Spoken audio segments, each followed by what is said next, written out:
That morning, I stepped through the glass doors of Maddox HQ, a place where every dream and sleepless night of mine was etched without knowing that, in just a few minutes, my entire life would be rewritten under someone else's name. The sign T. Maddox, founder, still shimmered on the wall, but everyone's eyes dodged mine, as if I were a ghost wandering through the empire I had built.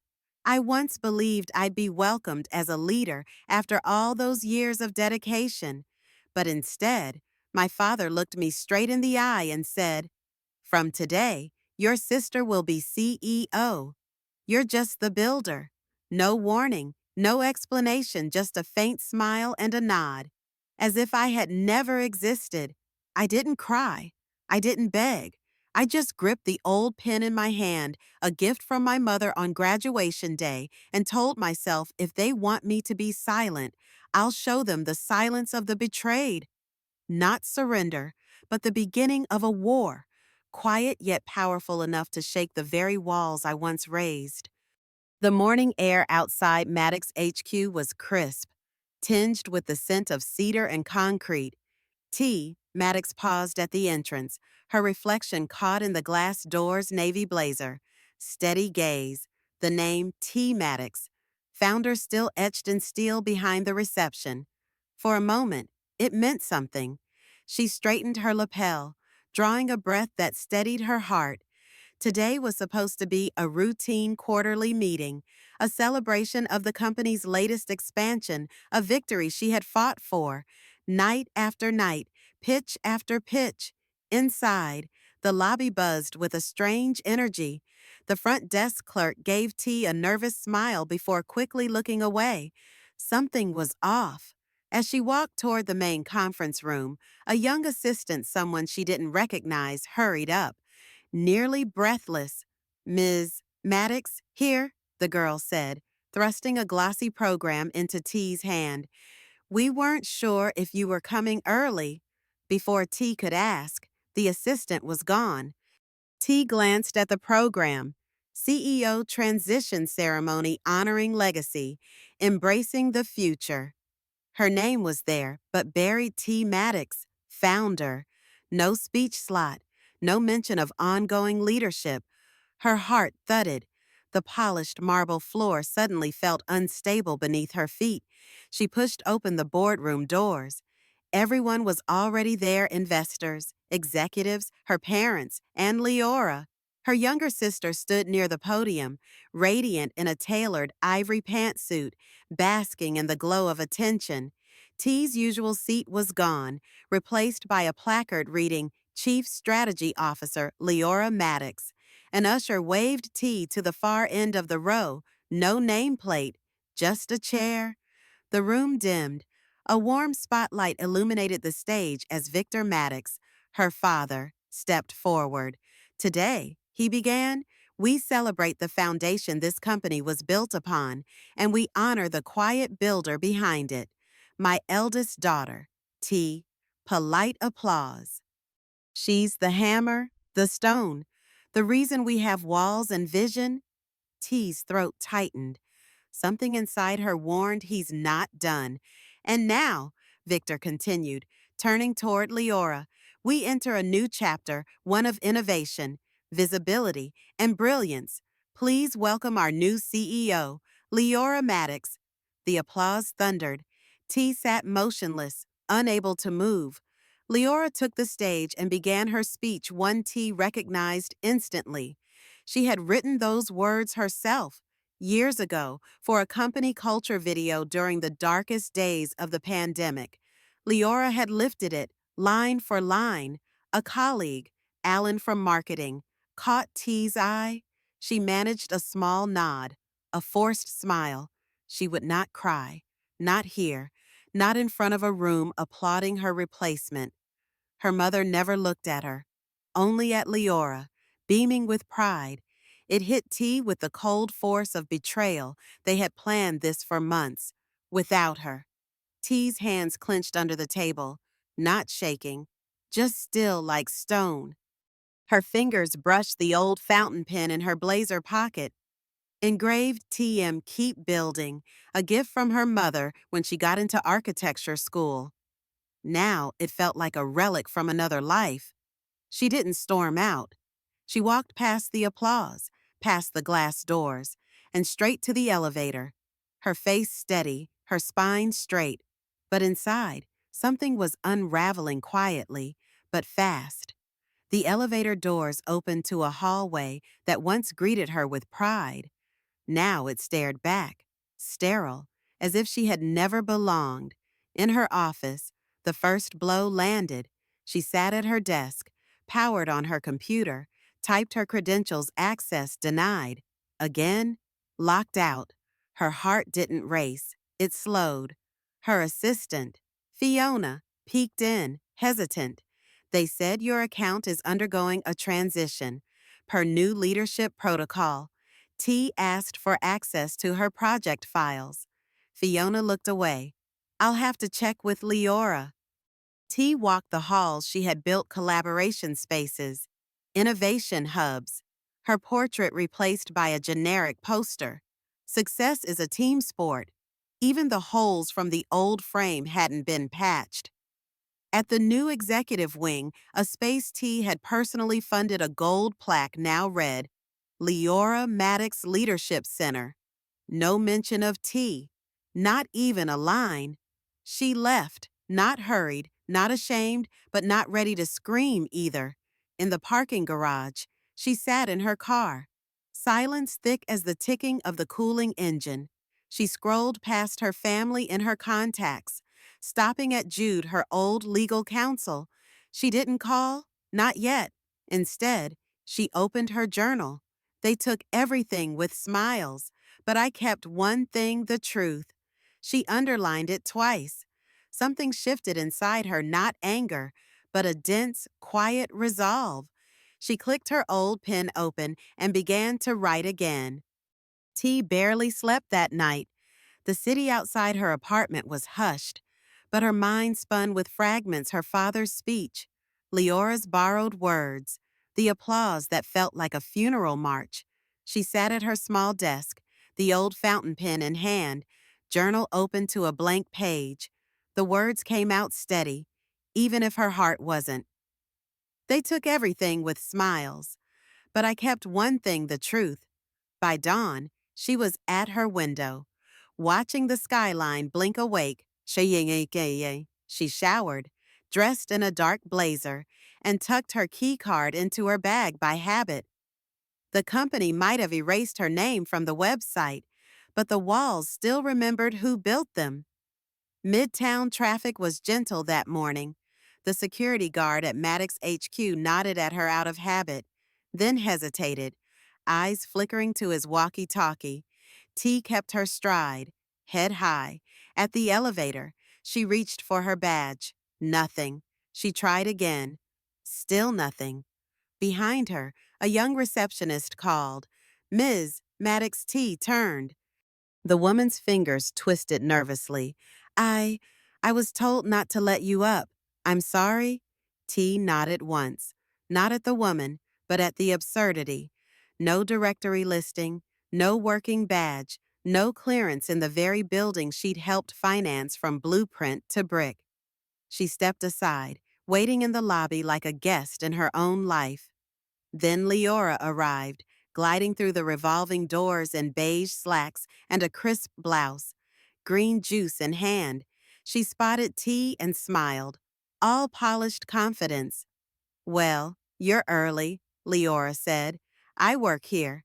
T replied, voice even. Leora sipped her juice. About that, we're just going through a little reorganization culture shift. Streamlining. You know how it is. T stared at her. You mean a takeover? Leora tilted her head. Faux innocent. I prefer evolution. You're welcome to shadow me this quarter. Observe. Transition gracefully. Consider it immersion. T didn't blink. I founded this company. Leora's smile sharpened. And now you get to learn how to keep up. The air between them was cold, brittle. T turned and walked out, past the security guard who didn't meet her eyes. In the car, her hands were steady, rage cooling into something sharper than grief. Her phone buzzed 48 new emails, all congratulating Leora, all referencing branding and slogans T herself had created. She forwarded one to Jude, her lawyer, with a single line. "How much do I own on paper again?" Jude replied in under a minute, enough to make them very, very nervous. T leaned back in her seat, eyes closed, letting the city's hum fill her. She wasn't furious anymore. She was focused. If they wanted war dressed as wellness, they were about to see what a woman looked like when she built with fire instead of blueprints. 3 days later, T stood outside the marble lobby of Lockridge and Rowe, the downtown law firm where Maddox and Co.'s earliest contracts were notarized. She'd chosen this boardroom not because it was neutral, but because it wasn't. Jude greeted her with a nod and gestured to the head of the table. "This is your room. Take it." Across from her sat the board, some faces familiar, some new, all watching her with a mix of apology and awe. T opened her folder, flipping to the tab labeled Governance. There it was, the founder role revision agreement, unsigned. She turned the page toward the board. "This," she said, "was the document my father announced as finalized. As you can see, it never was." A hush fell over the room. One board member cleared his throat. "So, the 62%? Still mine," T replied. She passed out a list of internal placements to be reviewed, names aligned with Leora. Roles created to erase T's legacy. "This isn't revenge, it's risk management." Jude leaned forward. "Ms. Maddox is exercising her rights as majority stakeholder. The board's fiduciary obligation is to uphold the integrity of the company, not protect familial bias." The board members exchanged glances. "What about the PR hit?" someone asked. "I'll handle that," T said. "Truth always makes better press than denial." She stood, meeting each gaze with calm resolve. "I let my name be erased once. That won't happen again." Outside, the rain had started, turning the city to a blur of silver and gray. T drove home, shoes leaving faint, muddy prints on her foyer floor. On the mat, a red-sealed envelope waited, her father's crest pressed into the wax. She opened it, hand steady, a cease and desist, signed by the family attorney. Effective immediately, she was to cease all hostile business activity or face civil injunction. T didn't flinch. She walked to her desk, powered on her laptop, and found a strange icon pulsing a folder she hadn't opened in weeks, now marked as recently accessed. Her phone rang. "Jude," voice tight. "T, you need to change your passwords now. They're leaking your journal, selective entries, screenshots. The headlines are not good." T opened her browser. Founder's mental breakdown in private pages. Delusional diary of a fallen CEO. Her pain, her doubts, all twisted and painted as instability. She shut the laptop, stood in front of the tall mirror. Her reflection stared back tired, bare-faced, but not broken. She printed a single sentence. "The day they erased me." I started taking notes. She slid it into a clear folder, placed it atop the red envelope. That was her answer. She wouldn't shout. She wouldn't spin. She would let the truth speak and make sure they heard every word. The morning after the storm, T sat at her kitchen table, the city still shrouded in the gray hush of dawn. Her apartment was silent except for the soft ticking of the clock and the distant hum of traffic below. She hadn't slept. Not really. Her mind replayed every conversation, every sideways glance, every moment she'd chosen to trust instead of question. A mug of untouched coffee cooled beside a stack of folders. She opened the oldest one, its leather cover worn thin at the edges. Inside were the artifacts of her journey, the first pitch deck, the original incorporation documents, Faded sticky notes with her mother's handwriting. You define your legacy, quietly if you must, but completely. T traced the signature at the bottom of the founder's agreement, her own bold and confident, from a younger, more hopeful version of herself. She flipped through to the next page, Founder Role Revision. The line for her signature was blank. She stared at it, heart pounding. She'd never signed it. The transfer of power her father had announced was built on a foundation that didn't exist. A surge of cold clarity swept through her. All those years, she'd assumed the paperwork was just a formality, that family meant trust. Now, she saw it for what it was, a loophole, a lifeline, a weapon. She picked up her phone and dialed Jude. He answered on the first ring. I was wondering when you'd call.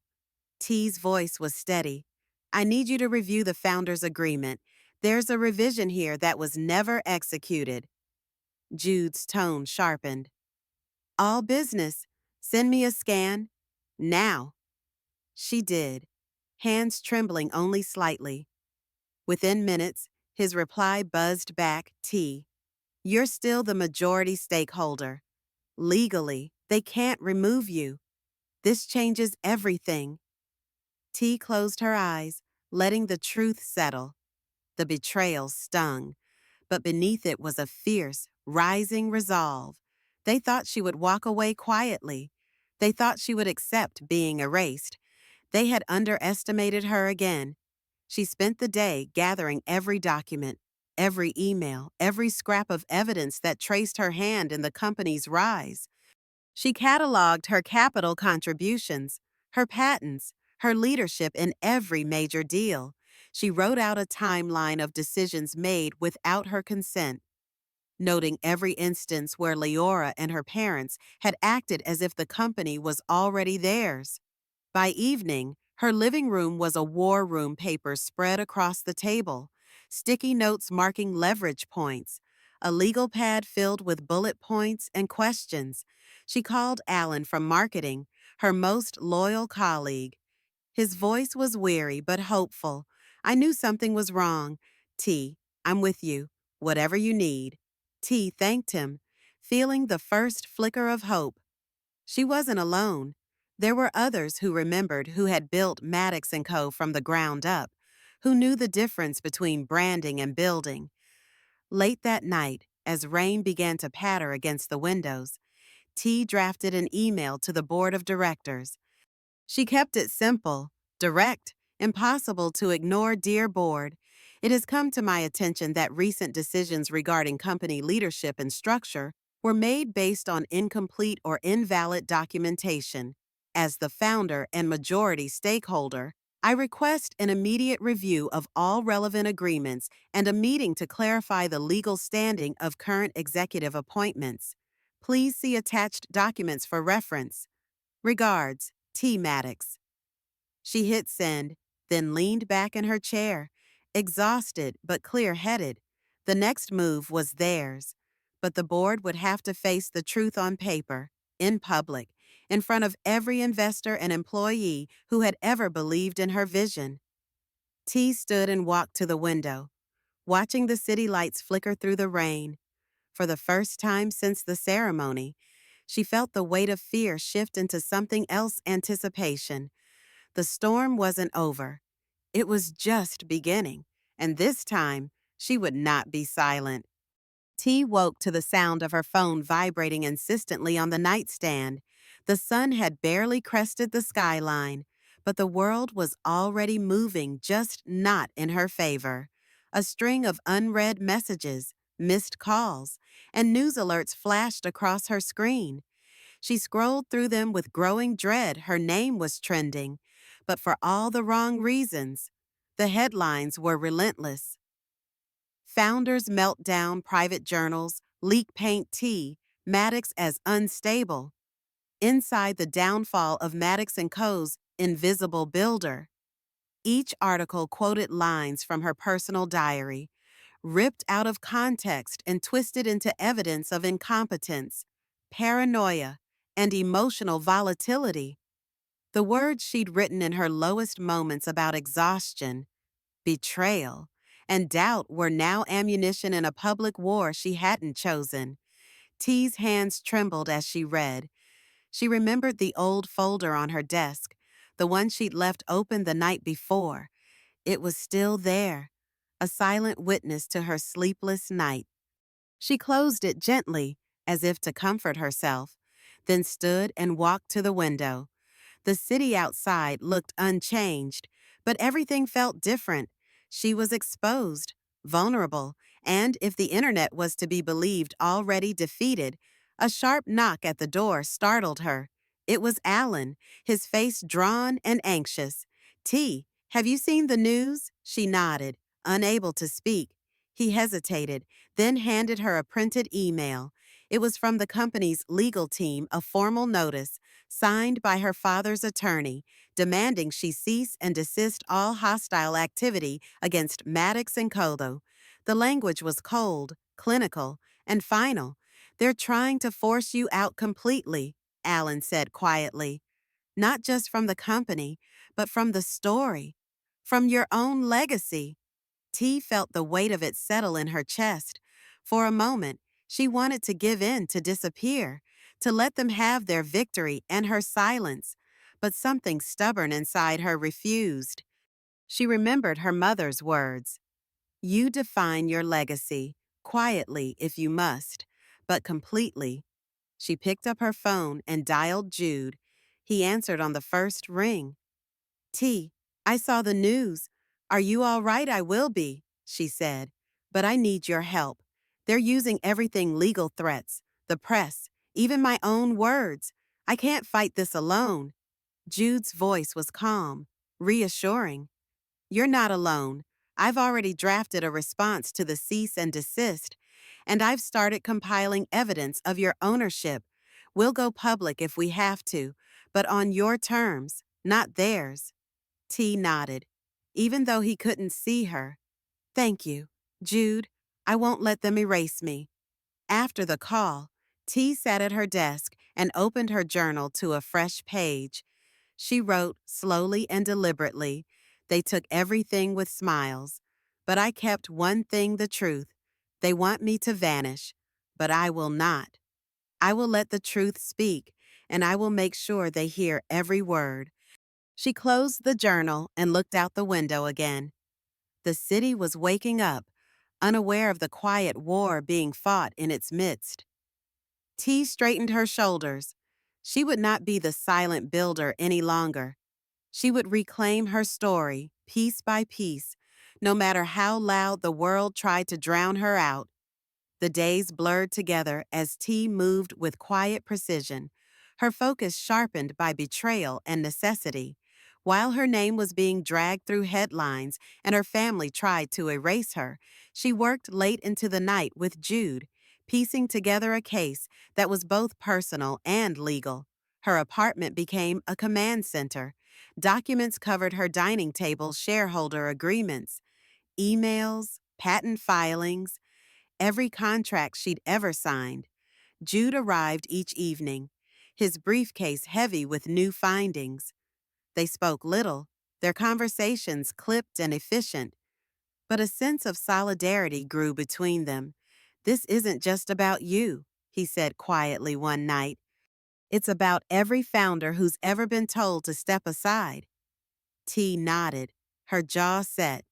"Then let's make it count." The board meeting was scheduled for Friday, in the same downtown law office where Maddox and Co.'s first contracts had been signed. T dressed deliberately, a soft wool suit, no jewelry, her hair pulled back. She wanted to project not just power, but clarity. Jude greeted her at the door, his nod reassuring. "This is your room. Take it inside." The board members sat in a tense semicircle. Some faces were familiar people she'd once called mentors, even friends. Others were new, their expressions wary, uncertain which way the wind would blow. T began with facts.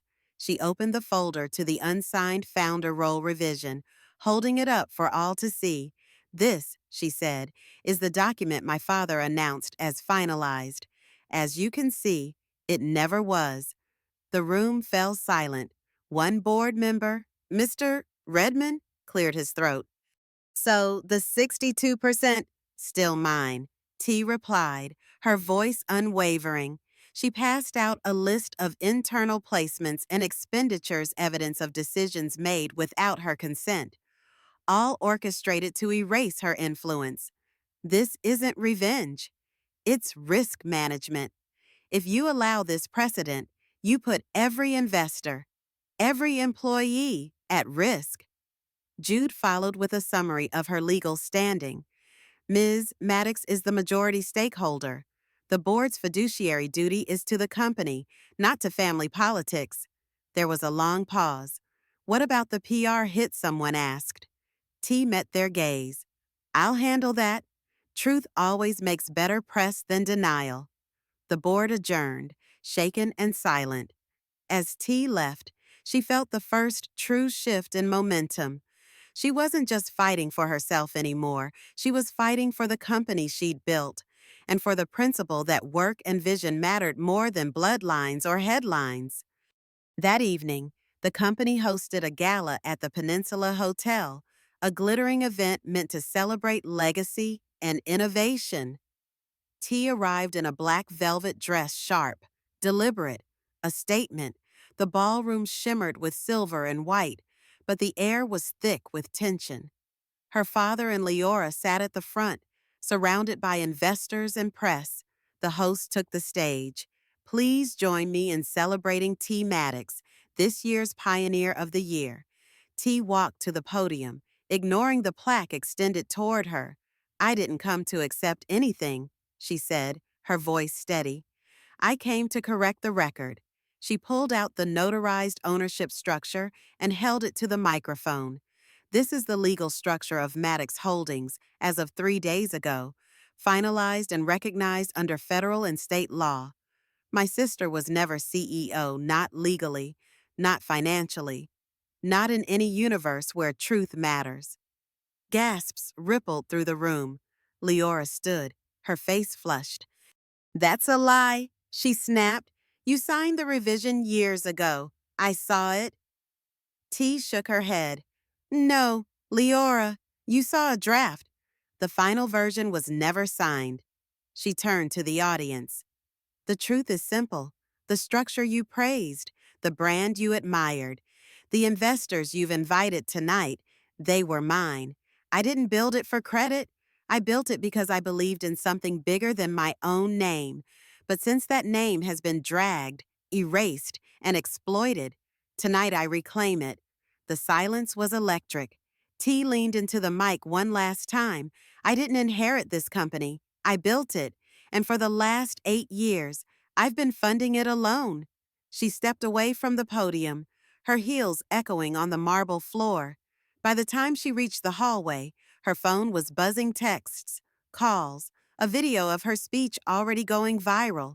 The narrative had shifted. For the first time in months, T didn't feel erased. She felt seen. Upstairs, she faced her father and Leora. The confrontation was brief, the outcome inevitable. She laid out the legal documents, ownership, proxy transfers, capital contributions, resignation and liability transfers. You want to keep spinning this as family restructuring. Fine, but the numbers are clean, audited, and filed with the board.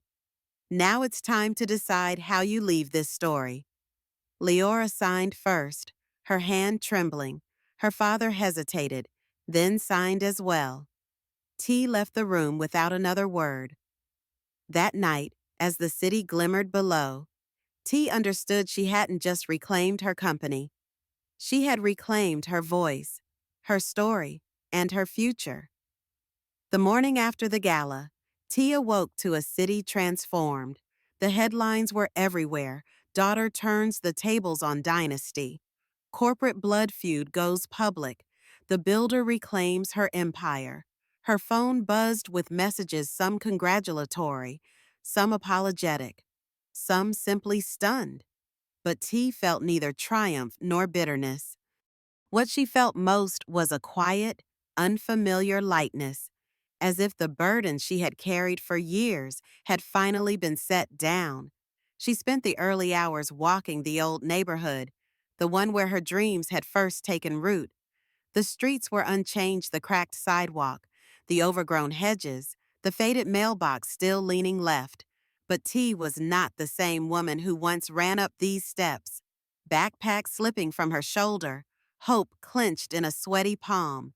She was no longer building for someone else's approval. She stopped in front of the house, her childhood home, now quietly hers. The acquisition had been silent, sealed through a private LLC. Her father had mortgaged it years ago to fund one of Leora's failed expansion deals. And when the market turned, he had lost it. T had noticed. She hadn't told them she was the buyer, and she never would. The house was empty now, waiting for a new purpose. Inside, the air was still, not stale, just waiting.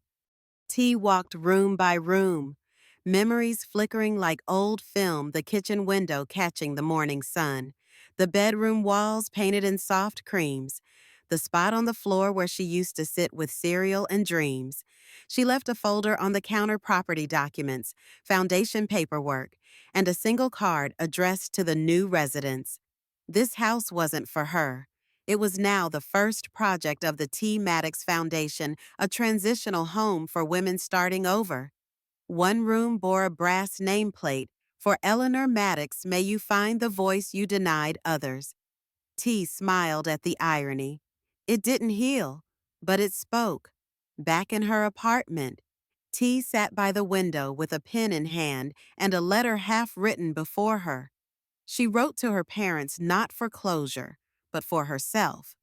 "Dear Mom and Dad, I'm not writing this for forgiveness or understanding. I stopped needing that when you stopped pretending to listen. It was never about money or titles. It was about the quiet ways you let me disappear until you needed something to sell. But I've learned something: you don't owe your children love. But I owed myself respect. That was always mine to give." She folded the letter and slid it into a drawer. She wouldn't mail it. It wasn't for them. The next morning, T met a young woman for coffee at a small cafe by the lake. The girl was sharp, her eyes bright with the same quiet fire T once carried into boardrooms. "They told me I should wait my turn," the girl said. T stirred her tea, then smiled gently. "Don't, don't wait. Don't ask for space. Don't hope for permission. Build the table yourself." The girl smiled, not politely, but with recognition. As T left, she passed a newsstand. The headline was still running, but T knew that wasn't the real story. The real story was that she hadn't burned it all down for revenge. She had rebuilt something better, with no need for applause. That evening, T walked through the city as the sun set, the sky streaked with gold. She felt the world open before her, not with the promise of old dreams, but with the freedom to imagine new ones. She had reclaimed her voice, her story, and her future, and somewhere, in the quiet, she knew she would keep building this time, entirely on her own terms. The days after the public reckoning passed in a blur of headlines, meetings, and silent reckonings. T felt the world tilt on its axis, but this time she was not scrambling to keep her footing. Instead, she moved through each day with a quiet confidence, her steps measured, her voice steady. The board of Maddox and Cody convened for an emergency session. This time, T sat at the head of the table, not as a guest or a relic of the past, but as the recognized majority owner and founder. The faces around her were wary, some apologetic, some still calculating, but the power dynamic had shifted. T didn't gloat. She simply outlined her vision for the company's future, one rooted in transparency, innovation, and integrity. "I'm not here to erase the past," she said, her tone calm but resolute. "But I won't let it define us either. From now on, This company stands for the people who build, not just those who inherit. There were changes. Leora and her parents were offered honorary advisory roles symbolic, without real authority. Some protested, but most accepted. T's leadership style was different. She listened more, delegated wisely, and made it clear that no one would ever be erased for the sake of another's ambition. But T's real focus was beyond boardrooms and quarterly reports. She poured her energy into the T. Maddox Foundation, using her reclaimed wealth and influence to launch a network of transitional homes and mentorship programs for women rebuilding their lives.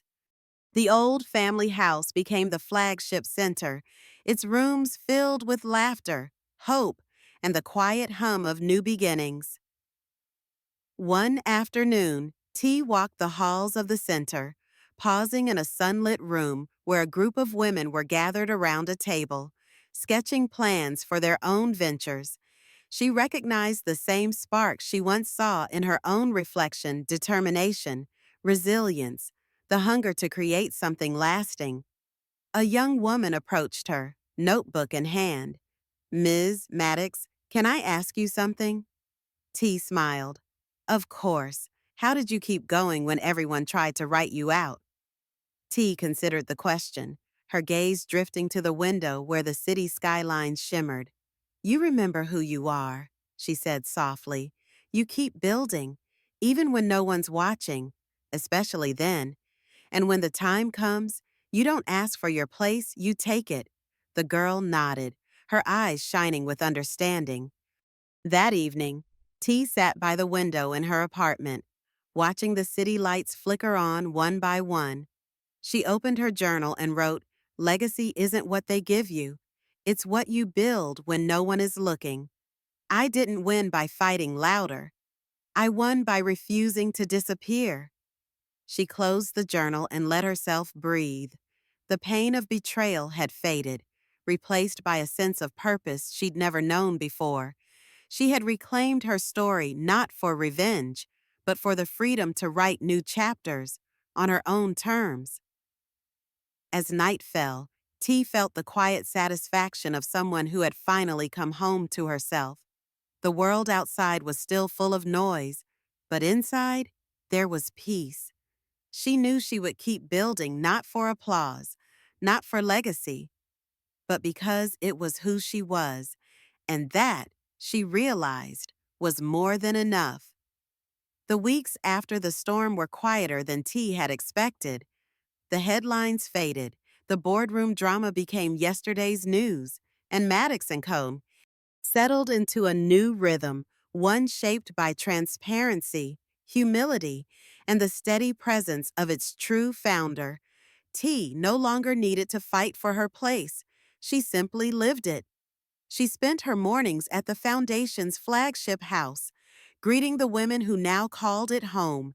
She listened to their stories of loss, of hope, of rebuilding. Sometimes she offered advice, sometimes just a cup of tea and a silent nod. She realized that her greatest gift was not the company she had built, but the space she could now offer others to build themselves. One afternoon, as sunlight streamed through the kitchen window, T hosted a small gathering for the first group of residents. There was laughter, the clinking of mugs, and the gentle hum of possibility. A young woman named Marisol stood and raised her glass. "To Ms. Maddox," she said, "for showing us that you don't have to be loud to be strong." T smiled, her heart full. "You don't have to be loud," she replied, "but you do have to be heard. Never let anyone write your story for you." Later, as the house quieted, T walked through the rooms, each one a testament to second chances. She paused at the brass plaque in the reading room, running her fingers over the name, "For Eleanor Maddox may you find the voice you denied others." The irony no longer hurt. It simply was a part of the story, but not the whole. That evening, T returned to her apartment and opened her journal one last time. She wrote, "I used to think legacy was something you left behind. Now I know it's something you create every day, in the lives you touch, the truths you tell, the courage you inspire. I built an empire, lost it, and built again not for applause, but for freedom. And in that freedom, I found myself. She closed the journal, feeling a peace she had never known. The city outside was alive with possibility, and for the first time, T felt truly at home not in a building, not in a title, but in her own skin. The next morning, she met Alan for coffee. He grinned, sliding a newspaper across the table. You see this? He asked. The headline read, From Builder to Beacon, How T Maddox Changed the Game. T laughed softly. I didn't change the game. Alan, I just stopped playing theirs.